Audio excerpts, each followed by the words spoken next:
छत्तीसगढ़ प्रदेश में जल जीवन मिशन का ठेकेदारों को भुगतान न होने के कारण ठेकेदार पूरी तरह से परेशान हैं। हमारे साथ ठेकेदार एसोसिएशन के अध्यक्ष वीरेश शुक्ला जी हैं। आइए इन्हीं से बात करते हैं कि क्या पूरा मामला है। बताइए क्या पूरा मामला है। जल जीवन मिशन गवर्नमेंट ऑफ इंडिया की बहुत बढ़िया स्कीम थी जो हर घर में पानी पहुंचाने का लक्ष्य रखा गया था, मगर ये जल जीवन मिशन के प्रशासनिक अधिकारियों के द्वारा पूरे प्रोजेक्ट की बलि चढ़ गई है, भ्रष्टाचार के चपेट में आ गई है ये, और पूरे प्रदेश का ठेकेदार भुगतान के लिए भटक रहा है।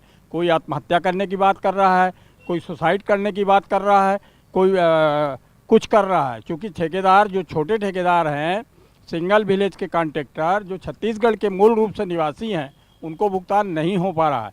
मल्टी विलेज के ठेकेदार जो बाहर की कंपनियां यहाँ काम कर रही थी, उनको एक्स्ट्रा कमीशन लेकर के भुगतान कर दिया गया है, मगर यहाँ का छत्तीसगढ़ का जो मूल ठेकेदार है उसका भुगतान नहीं हो पा रहा है। आए दिन इस विभाग में एमडी चेंज हो जाते हैं, आए दिन सेक्रेटरी चेंज हो जाते हैं, आए दिन डिप्टी एमडी चेंज हो जाते हैं।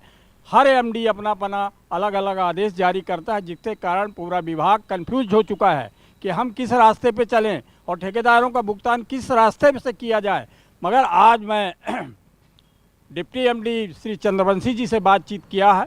उन्होंने कहा है कि हमारे पास पैसे आ गए हैं 612 करोड़ रुपए, मगर वो गवर्नमेंट ऑफ इंडिया का स्पर्श एक ऐप है, उसके माध्यम से भुगतान ठेकेदारों को किया जाएगा। उसका प्रोफार्मा आया है, उस प्रोफार्मे में हमारे जो कार्यपालन अभियंता हैं पूरे छत्तीसगढ़ के, वो भर के देंगे, तब ठेकेदारों का भुगतान होगा। दुर्भाग्य की बात है कि इतना बड़ा प्रोजेक्ट था जो भ्रष्टाचार की बलि चढ़ गया है। इसमें यहाँ पर विभाग में स्टाफ की कमी है। एक एक ब्लॉक में 150 गाँवों का एक सब इंजीनियर काम देख रहा है, जो काम देख ही नहीं पा रहा है। और ठेकेदार, ठीक है, ठेकेदारों की भी गलती होगी, लेकिन सबसे ज़्यादा गलती इस विभाग के अधिकारियों की गलती है, जिससे कारण आज पूरा प्रदेश का ठेकेदार मारे घूम रहा है और परेशान है। छोटे ठेकेदार हैं, गरीब ठेकेदार हैं, कोई कर्जा लेके काम किया है, कोई सोना गिरवी करके काम किया है, कोई मकान गिरवी करके काम किया है, मगर आज 2.5 साल 3 साल से हो गए, लोगों का भुगतान नहीं हो पा रहा। पूरे प्रदेश में ठेकेदारों में बहुत व्यापक आक्रोश है। जून के दूसरे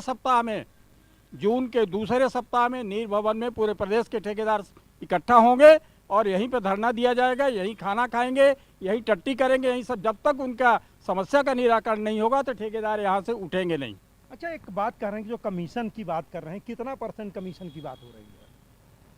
कितने % कमीशन की बात कर रही है? अभी कमीशन एक अलग बात है, परंतु ठेकेदारों को जो भुगतान होना था, एक साल में एक बार पेमेंट कर रहे हैं। विगत 2-3 साल से चल रहा है कि साल में एक बार पेमेंट करते हैं, और उसके लिए भी एकदम 1 दिन 2 दिन रहता है। 1-2 दिन के अंदर पेमेंट हो गया तो हो गया, नहीं तो बोलते हैं कि वो लैप्स हो गया राशि। अच्छा, लेकिन एक चीज़ बताइए, देखिए हर जगह पर यही बात आ रही है कि जो अधिकारी हैं वो ठेकेदारों से एक कमीशन की बात कर रहे हैं, चाहे वो PWD हो, PMJSY हो, जहाँ भी है, सब जगह यही है। क्या ये एक परिपाटी बना ली गई है क्या? ये अब एक सिस्टम में एक अनएथराइज जो है वो चलता है। अब ये उसके बारे में बहुत ज़्यादा कहना एक उचित नहीं होगा, लेकिन बाकी जो कुछ भी हो, लेकिन ठेकेदार का भुगतान होना चाहिए। छोटे से छोटा ठेकेदार है जिसका भुगतान नहीं होने के कारण में आज बहुत बुरी स्थिति हो गई है। इसलिए छत्तीसगढ़ कॉन्ट्रैक्टर एसोसिएशन सभी ठेकेदारों को एक मंच प्रदान करके यहाँ पे नीर भवन में जून के दूसरे हफ्ता में कोशिश कर रहा है कि जो नए आदेश, हर एमडी आता है एक नए आदेश दे देता है।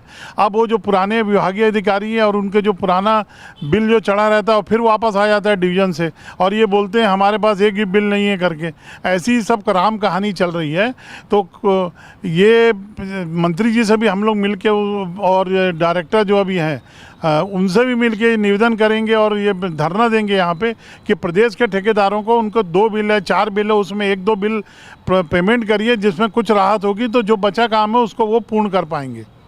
देखिए, निश्चित तौर पर जिस तरह से ये तमाम चीज़ें सामने आ रही हैं, इसमें यही लग रहा है कि जो विभाग है, जो सरकारी अधिकारी हैं, वो एक मोटी कमाई के चक्कर में कमीशन का भी बड़ा एक खेल है। और दूसरा ये कहीं ना कहीं देखा जाए तो जो ठेकेदार हैं उनकी भी कुछ गलतियां लोग बता रहे हैं निकल के आ रही, लेकिन विभाग के जो लोग हैं, कहा जा रहा है कि इनके पास अधिकारियों की कमी है, कर्मचारियों की कमी है, इन्होंने नज़र नहीं रखी, जिसके कारण कई प्रोजेक्ट अभी भी रुके हुए हैं। लेकिन देखना ये होगा कि इन तमाम चीज़ों पर फैसला कब होता है, ठेकेदार कैसे मानते हैं। अगर ठेकेदार को पैसा नहीं मिलेगा तो वो काम कैसे करेंगे। श्री प्रकाश तिवारी।